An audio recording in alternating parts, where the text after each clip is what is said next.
Nakatrend na ba kayo makakita ng mga sikat na artista dito sa Surigao del Sur at makapag-celebrate sa araw? At kung hindi pa, samahan niyo kami!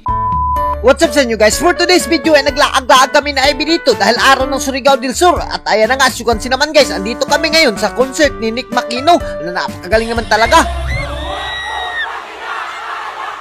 Alam nyo ba guys, dati pinapangarap at pinapanood lang namin to na makita si Nick Makino, pero ngayon halos abot tanaw na namin ni IB at halos mahawak ka na namin yung tintin ni Nick Makino dito dahil sobrang lapit namin. At as you can see naman guys, sobrang bibo namin at shoutout nga pala yung mga tao sa likod namin. Mabuhay kayo mga idol hanggat gusto nyo. At maraming salamat talaga sa ating gobernador dahil binigyan niya tayo ng pagkakataon na makita yung mga artista na dati ay pinapangarap lang natin.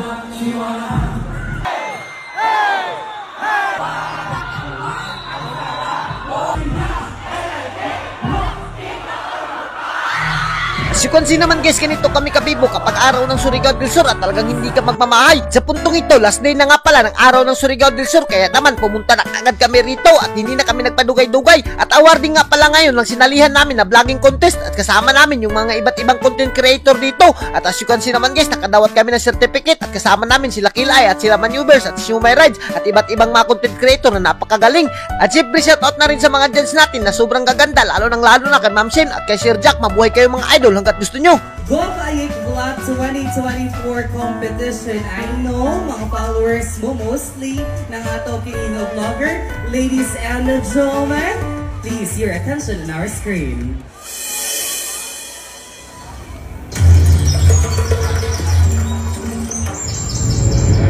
Welcome to Surigao del Sur.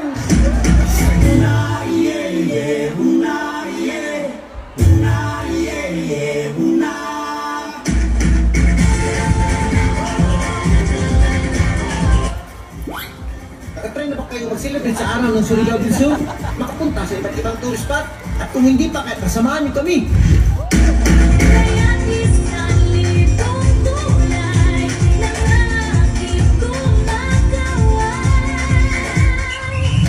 Alam niyo ba guys, lahat ang nakikita nyo, ayan yung tinatagong yaman ng Surigao del Sur. At pagdating naman sa mga tao at kultura, ay naku, napakabait talaga. At pagdating naman sa tourist spot, ay hindi ka talaga magmamahay. At nakakasabi ka na lang na as you can see naman guys, maraming salamat talaga sa lahat ng sumuporta at lalong-lalo na kay Governor na nagpa-first ever vlogging contest. At ayan na nga, sa puntong ito, nagsima-sima na kami ni Ivy dahil gugusla na kami. At ayan na nga, excited na nga kami makita yung Kim Pao. At sa puntong ito, umabot na nga si Kim Paulo. At ayan na nga, napakabait naman talaga nito at napakagwapo pa. Kaya naman si Ivy parang nabuang na siya dito. At as you can see naman guys, yung mga tao ay sobrang dami talaga at sobrang nagpapasalamat talaga kay Governor na talagang pinagbigyan niya kami na makita yung mga paborito naming artista. At ayan na nga si Ivy, parang kaihiyo na siya sa sobrang kilig kay Paulo at napakagwapo rin naman talaga. Parang mababayutan tayo sa kakapanood kay Paulo dyan. At sa puntong ito, hindi rin tayo magpapalupig dyan dahil nakita natin si Kim Chuan na napakabait at napakasarap naman talaga. At as you can see naman guys, napakagaling naman talaga niyan kumiay. At kung nakikita nyo naman guys, tarang sa personal ko lang ito nakikita noon, pero ngayon sa TV na. Alam nyo ba guys, naisip tuloy namin ni Ivy na kung tao pa ba to sila na dahil sobrang ganda naman talaga. At pag nadulit mo, naku, hindi ka talaga magmamahay dito, parang unika yung mga mukha nila.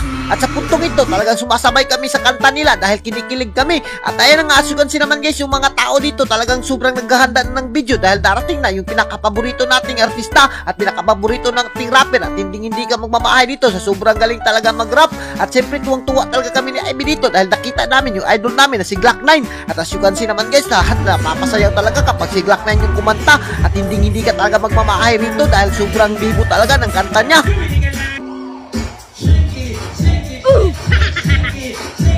Yung mga ganitong entertainer talaga guys ay hindi ka talaga magmamahay. At shoutout nga pala kay Shumay Rides na napakabait rin. Tapos yun si naman si Ivy guys, talagang natatagawa na siya dahil talagang nakikita niya yung pinaka-idol niya. At sa puntong ito, sa dinaasang pangyayari, umabot na nga yung pinaka-idol namin ni Ivy na si Iska Stakli, anong pag-asa ng bayan. At as you can see naman guys, napakagaling rin naman kumanta nito.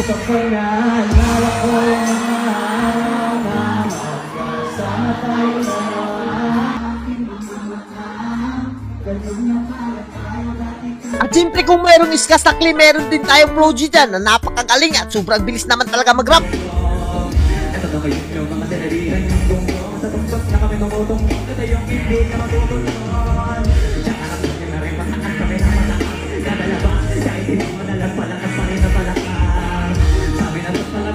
At hanggang dito na lang kami at ganahan ka sa mga video namin, huwag mo nang kalimutan i-like, i-share para mas marami tayong lingaw. Thank you and God bless you all. Mabuhay kayo mga idol. God gusto